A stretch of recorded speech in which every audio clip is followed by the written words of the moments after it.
नमस्कार दोस्तों देखिए, आज इस वीडियो हम बात करेंगे कि जो रेड ब्रिक और एएसी ब्लॉक में क्या क्या डिफरेंस होता है। तो सबसे पहले हम जानेंगे कि जो 1 क्यूबिक मीटर में कितना रेड ब्रिक आता है और कितना एएसी ब्लॉक आता है।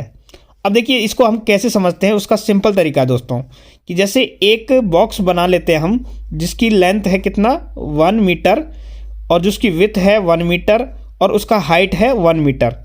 अच्छी तरह से जमा के रखेंगे हम, तो उसमें क्या है कि जो जितना ब्रिक आएगा वो यूनिट हो जाएगा उसका। देखिए कितना ब्रिक आता है उसमें, 1 क्यूबिक मीटर में 500 ब्रिक।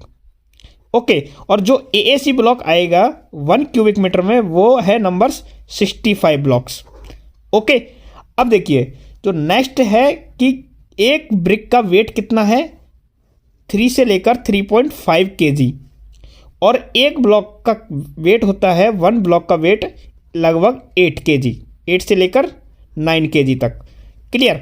अब देखिए इसकी जो डेंसिटी है, अब डेंसिटी कितनी होती है। अब डेंसिटी निकालने का सिंपल तरीका है कि जितना यूनिट आता है, जितना जैसे नंबर्स है 1 क्यूबिक मीटर में, जैसे 500 है, तो हम जितना एक ब्रिक का वेट है उससे हम मल्टीप्लाई कर दें तो वो क्या है, डेंसिटी बन जाएगी। तो जो डेंसिटी है रेड ब्रिक, वो है 1700 से लेकर 1950 केजी पर मीटर क्यूब, मतलब इतना वेट होना चाहिए। क्लियर। अब नेक्स्ट है कि जो एएसी ब्लॉक है उसकी जो डेंसिटी होती है वो होती है 550 से लेकर 850 केजी पर मीटर क्यूब, मीन्स 550 से लेकर 850 केजी पर मीटर क्यूब। क्लियर। अब देखिए जो नेक्स्ट है वो है कंप्रेसिव स्ट्रेंथ। कंप्रेसिव स्ट्रेंथ क्या होता है? कंप्रेसिव स्ट्रेंथ वो होता है कि एक ब्रिक पर हम कितना लोड उस पर डालें कि जिससे क्या है, ब्रिक टूट जाए। ऐसे ही कि जैसे एक ब्लॉक है एएसी ब्लॉक, उस पर हम कितना लोड डालें कि वो ब्लॉक क्रैक हो जाए। अब देखिए जो रेड ब्रिक है उसकी कंप्रेसिव स्ट्रेंथ होती है 11 न्यूटन पर mm स्क्वायर। क्लियर। तो मीन्स 1 mm स्क्वायर में हम 11 न्यूटन का वेट डालते हैं तो रेड ब्रिक क्या हो जाएगी, क्रैक होना स्टार्ट हो जाएगी।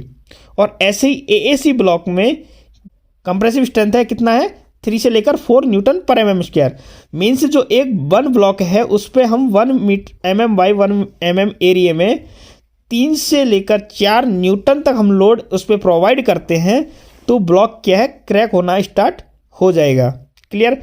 अब देखिए जो नेक्स्ट है स्टैंडर्ड साइज क्या होता है। जो रेड ब्रिक है उसकी स्टैंडर्ड साइज होता है 228 mm by 107 mm by 69 mm, और जो एएसी ब्लॉक है उसका स्टैंडर्ड साइज होता है 600 mm by 200 mm by 100 mm। जो एएसी ब्लॉक है उसका साइज भी क्या है, डिफरेंट होता है। ब्रिक में तो क्या है, एक ही स्टैंडर्ड साइज होता है, लेकिन जो एएसी ब्लॉक है उसमें अलग अलग साइज होता है, जैसे 600 mm by 200 mm by 100 mm। अब यहाँ पे देखिए जो 600 mm नेक्स्ट जो ब्लॉक है उसका 200 mm बाई 75 mm या 50 mm या 200 mm। तो इस टाइप से क्या है, जो एएसी ब्लॉक है उसका साइज अलग अलग होता है।